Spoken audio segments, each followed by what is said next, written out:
Do you have a great horizontal video that you want to post on TikTok or Instagram Reels? Cropping it manually is a pain, because the subject keeps moving out of the frame. You do not need to use keyframes anymore.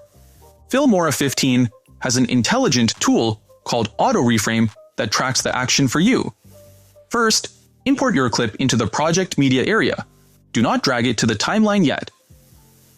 Right-click directly on the video file in the library. Select the option labeled Auto Reframe from the menu. A new window will pop up dedicated to this tool. Look for the option labeled Aspect Ratio. Click the drop-down and select 9:16, which is standard for mobile phones. You can also choose 1:1 for Instagram posts. Now, click the button that says Analyze. The AI will scan your video to find the main subject or action. It automatically creates motion paths to keep the subject centered. Watch the preview playback. If the frame drifts slightly, you can manually adjust the box. Simply drag the frame to the correct position, and the AI will smooth out the movement. Once you are happy with the result, click the Export button at the bottom.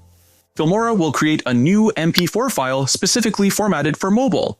You have just repurposed your content in seconds. It saves you hours of manual editing work. If this helps you grow your social media, please hit that like button. And do not forget to subscribe for more content creation tips.